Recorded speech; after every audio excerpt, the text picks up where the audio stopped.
Tignan niyo 'to, grabe talagang pag-single out sa mga Duterte ano. Biruin ninyo sa dinami-dami ng mga steel company or corporation sa buong Pilipinas. Davao, kaya masyadong halatang-halata, eh. Promote awareness.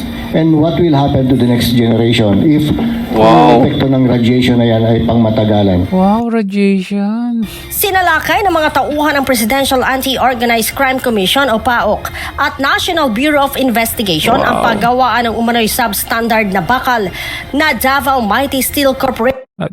Normally 'di ba may nagrereklamo bago niyo gawin yung raid, yun yung normal na process niyan, eh.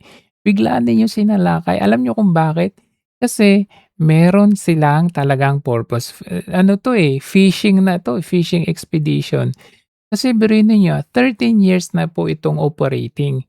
Ibig sabihin kung 13 years kang nag-ooperate, eh, ano kung may legality inside 30 years, 'di dapat sarado na ito ngayon, 'di ba? Ano, Panay-Pinoy ito, eh. Sa Daang Maharlika Highway, Bunawan, Davao City. Ito na ang ikalimang kumpanya na sinalakay ng PAOK at NBI. Oh, asan yung apat? Bakit hindi ganito na parang sobra namang media hype ito? Na umano'y paggawaan ng substandard na bakal sa iba't ibang bahagi ng bansa. Bitbit ang search warrant, pinasok ng mga otoridad ang warehouse. Oh, saan yung mga iba? Oh, tingnan niyo, tingnan natin, oh. Sa dinami-dami ng mga, steel corporation, ayan, oh, Steel Asia kung saan kung titignan ninyo, eh, andito pa si Marcos Jr. Oh, ayan, oh. Kasi pala ito yung gusto niya. Oh, ayan. So, ayan, Steel Asia, ayan. Steel Asia Manufacturing Corporation. Ito po ay Inchik din ang may-ari nito. Oh, 'di ba sabi, eh, 'wag tayong ano sa mga China, sa mga Inchik. Oh, ayan 'to, Steel Asia, Capitol Steel, Puyat Steel Corporation, ano 'to, JFA Shoji, ESC Steel Philippines, Steel. Eto, i-check niyo yung mga 'to. Kasi bigla-biglaan meron kayong pinagsasabi na radioactive daw ito. Why so sudden at grabe 'no, parang parang mga terorista.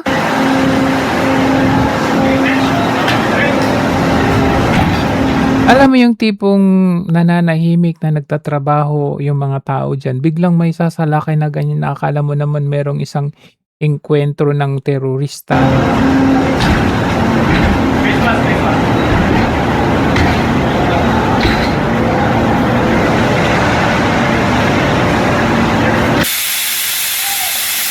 Radioactive daw 'yan.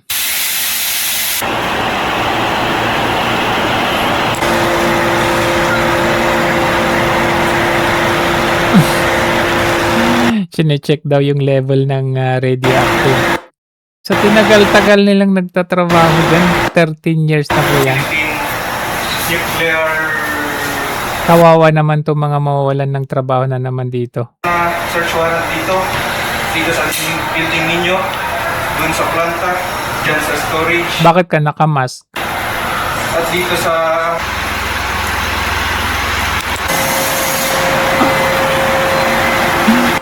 Grabe. Ano kayang ano kayang aparato 'yan? A government interagency operation is now underway in Davao City after authorities found radioactive materials at a steel Ang plant. layo-layo ng Davao, nakita pa nila 'yan. Research Institute or PNIR detected radioactive isotopes Grabe 'no, parang nagtatrabaho sila 'no? in DMS rebars being sold commercially. During an operation yesterday, the NBI and the Presidential Anti-Organized Crime Commission or PAOK, together with other government agencies, served search warrants at the company's facility in Barangay Ilang, Bunawan, Davao. Grabe 'no, parang naka-full battle gear ka. 174 Filipino workers from the industrial site. The facility was found to have radioactive. Wow, radioactive daw. Oh my God, grabe. Ano, tinanong ko pa nga, tinanong natin si AI, da radioactive ba itong mga ito? Anong sabi? Hindi siya radioactive, completely safe, normal construction, residential use. Ayan, hindi siya radioactive.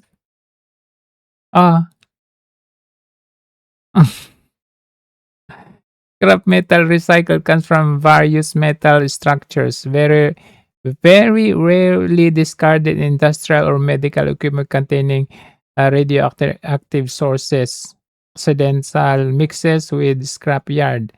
Preventative testing to stop these orphan sources from being melted down. Modern steel mills run every batch of incoming scrap through highly sensitive radiation portal monitors before processing. So, hindi siya hindi siya radioactive, pero ang dating ng mga pinaggagawa nila, grabe, no? Bearing materials, including dust, fumes, waste, and other production residues. Technical Fumes daw. test detected radioactive isotopes including uranium-238, thorium-228, thorium-232, and radium-226 in various parts of the facility. Tapos yung term nila, rescued. Alam niyo yung ginagawa nila dito? Talagang yung Duterte Duterte yung talagang kailangan mabura ang mga Duterte. Kasi tignan nyo, si VP, di ba, na ongoing yung kanyang impeachment. Pero bakit kailangan pang kasuhan pa sa DOJ? ng oral Kulang na lang ilalabas yung yung warrant of arrest ni VP. Huwag muna siya mag-issue habang dinidig. Yung deferment of arrest warrant ay isa sa mga bagay na hiningi namin sa korte, no? Na huwag muna siya mag-issue habang dinidinig pa itong usapang ito nga tungkol sa jurisdiction. At masasabi ko lang, ang issuance of a warrant is an exercise of jurisdiction. Meaning, para makapag-issue ang korte ng isang warrant of arrest, kailangan meron siyang jurisdiction. Kasong kriminal ang kinakaharap ni Vice President Sara Duterte sa Quezon City Regional Trial Court. Kaugnay ng 3 counts of grave threats na isinampa laban sa kanya ng Department of Justice. Kinokontra ito ngayon ng kampo ng bise sa pamamagitan ng motion to quash o hiling na mabaliwala o madismiss ang kaso. Nakapaloob rin dito ang hiling na ipagpaliban ang paglalabas ng arrest warrant laban sa pangalawang Pangulo. Grabe talaga, no? Tapos hindi lang yan, pati kapatid niya. Bukod kay VP Sara, naharap din si Davao City 1st District Representative Paulo Duterte sa kasong grave threats. Sinamahan ng PISE ang kanyang kapatid sa pagharap nito sa pagdinig sa Davao City Regional Trial Court ngayong araw. Inihain ng negosyanteng si Cristone John Patria ang kaso laban sa kongresista. Sa isang pahayag, sinabi ng tanggapan ni Pulong na nananatiling matatag ang kanilang pamilya sa kabila ng kinakaharap nilang laban. Para sa kongresista, sinamahan siya ni VP Sara bilang isang Vice President, kundi hindi bilang isang Vice President, kundi bilang isang nakababatang kapatid. Tapos sino pa? Sila Bongo at Robin Padilla.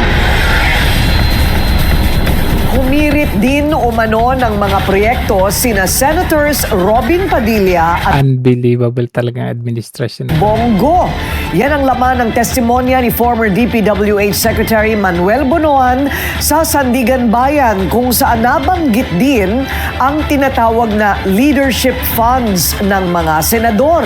Ang detalye sa agenda report ni John Riz Calat. Sa pagpapresenta ng testigo sa kasong malversation ni former Senator Bong Revilla at kapwa-akusado nito dahil sa umano'y 92.8 million peso ghost flood control project sa Pandi, Bulacan. Wow. Isa sa mga huling hinarap si dating Public Works Secretary Manuel Bonoan, kung saan naungkat ang usaping leadership fund na para sa priority projects ng mga senador na nagkakahalaga ng 24 billion pesos noong 2024 at 2025. Dito umano hinugot ang pondo para sa proyektong iniuugnay sa kaso. Ayon kay Bunuan, nagsimula ang Leadership Fund noong 2024 na dumaan umano sa cabinet meeting. Si Senator Mig Zubiri Dumaan sa cabinet meeting. Sino yan? Hindi yung presidente. ang Senate President noong panahon na yon, habang si Revilla ang chairperson ng Senate Committee on Public Works. Si Zubiri daw ang may pasya sa kung magkano ang ilalaang pondo sa bawat senador. Nakadalasan anya ay 500 Mukhang ilalaglag si Zubiri million pesos ang minimum, pero 1 billion pesos para sa chairman ng major committees. Gayunman, nilinaw ni Bunuan na walang mali sa pag-avail ng Leadership Fund hanggat walang kickback na natatanggap ang mga mambabatas. Ibinunyag din ni Bunuan na bukod kina Revilla at Senador Jinggoy Estrada, nagsumite rin ng listahan ng infrastructure projects kay dating DPWH Undersecretary Roberto Bernardo, sina Senators Bongo at Robin Padilla. Wow. Dagdag niya, lahat ng senador noong 2024 ay nag-avail umano ng Leadership Fund. Isiniwalat pa ni Bunuan na nagpasalamat at in-acknowledge pa ni na Senators Amy Marcos at Revilla ang umano'y assistance na ibinigay niya para maka-avail ng Leadership Fund ang mga ito. Bukod dito, tinukoy rin ni Bunuan ang iba pang paraan para makakuha ng pondo para sa mga proyekto. Ang errata o revised information na nakasaad sa mga proyekto mula sa district offices o sa proponent ng proyekto. Direkta umano itong isinusumite sa House Committee on Appropriations na pinamumunuan noon ni resigned Congressman Saldico na nagdedesisyon bago isumite ang proyekto sa plenaryo ng Kamara. Nang tanongin Anong kapalit ng pag-drop name nitong si Bunuan? Anong kapalit? Aalisin siya sa kaso. Inaapura na ng kampo ni Senador Jinggoy Estrada ang pagbasa ng sakdal sa kanya sa Sandigan Bayan para madinig na daw ang kanyang petisyon for bail. Git ng kanyang legal counsel, hindi naman kasalanan ng akusado ang pagkakaantala ng kanyang arraignment for graft at plunder. Pumalag din ang senador sa plano ng prosekusyon na gawing state witness si former DPWH Secretary Manuel Bonoan. Ang detalye sa exclusive agenda report. Ibigan si Senador Jinggoy Estrada na dapat alisin si former DPWH Secretary Manuel Bonoan bilang kapwa-akusado niya sa kasong graft at plunder. Sa inihaing motion for reconsideration ni Estrada sa Sandigan Bayan 5th Division na eksklusibong nakuha ng Billionario News Channel, hiniling niya na ituloy na ang kanyang arraignment sa kasong plunder sa lalong madaling panahon. Inihirit din ng kampo ni Estrada na bawiin ang naging desisyon ng korte noong August 11 na muling kanselahin ang kanyang arraignment at iurong ito sa September 17. Nakasaad sa motion na ang pagkakaantalang ito ay direktang nakakaapekto sa karapatan ng senador na makahiling ng provisional release o bail. Ayon sa depensa, hindi maaaring magsimula ang anumang bail hearing hanggat hindi pa naa-arraign ang akusado. Hindi ito ang unang pagkakataon na naurong ang arraignment ni Estrada mula sa original schedule noong June 4. Nailipat ito sa June 30, July 28 at August 13 dahil sa iba't ibang motion. Kabilang ang hiling ng prosekusyon na amyendahan ang mga impormasyon sa kaso. Hiniling ni Estrada na sa ilalim ng original information na lamang siya i-arraign kung saan kapwa-akusado niya si Bunuan para umusad na ang kanyang petition for bail. Sa hiwalay na dokumentong nakuha ng Billionario News Channel, naghain ng formal na oposisyon ng senador sa Sandigan Bayan 2nd Division laban sa mosyon ng prosekusyon na alisin si Bunuan bilang kapwa-akusado niya sa kasong graft. Giit ng kanyang kampo, magdudulot ito ng substantial o malaking pagbabago sa teorya ng kaso mula sa sabuatan o conspiracy tungo sa pagiging lone actor na lamang ni Estrada. Sila nakulong tas si Bunuan madadrop yung case niya. Tutol din ang siya yung pinaka-head dyan sa budget. Estrada camp na gawing state witness si Bunuan. Kapwa sila akusado sa umano'y kickbackan sa flood control projects na nagkakahalaga ng 573 million pesos. Tapos sa Taguig, ganun din. Grabe talaga. Umabot umano sa higit 11 bilyong piso ang alokasyon ng Cayetano siblings sa Taguig sa 2025 budget. Saan naman kaya napunta ang pera? Narito ang agenda report ni Hannah T. Humantong daw sa illegal na reclamation na nagbalat kayo o nag-disguise bilang slope protection at flood mitigation projects ang umano'y individual allocations sa 2025 national budget ng Cayetano siblings. Wow. Kabilang daw dito ang damay pala si Pia. sa 6.79 billion pesos para kay Grabing elimination round to Senate Minority Leader Alan Peter Cayetano at 4.7 billion para naman kay Senator Pia Cayetano sa Wow. Taguig City. Wala pang tugon Ay, dito sa yung yung pork barrel kings, si Romualdez at saka si Sandro Marcos. Ngayon ang magkapatid. Sa gitna yan ng pagpanawagan ni Lacson na i-abolish ang kung tawagin ay leadership fund na mas malalang porma raw ng pork barrel. May hawak din daw si Lacson ng mga dokumentong posibleng magpatunay Uy, niwala kami dyan. Panay ka, may hawak, may ebidensya. 67 contractors na wala. na pagmamayari ng mga pribadong tao ang ilang reclaimed areas sa Taguig. Nakakuha ko ng mga title numbers. So hindi Oh, nakakuha ka? May nakakuha ka ng impormasyon na 67 contractors? Tapos ano nangyari? So malinaw nang talaga ditong ginagawa nila. Ang hirap ngayon na maging isang Duterte ally ka. Maging isang Duterte supporter ka. Kasi anong gagawin nila? Kakasuhan ka nila kaagad-agad. Biruin ninyo, tignan ninyo Davao Mighty Steel. Sa dinami-dami ng steel corporation sa buong Pilipinas, sasabihin nila merong radioactive effect daw itong company na ito. Samantalang ang daming kumpanya sa Pilipinas. Ibig mong sabihin sila wala. Tas itong nakasentro pa din Davao City. Last week, flood control, flood daw Davao City.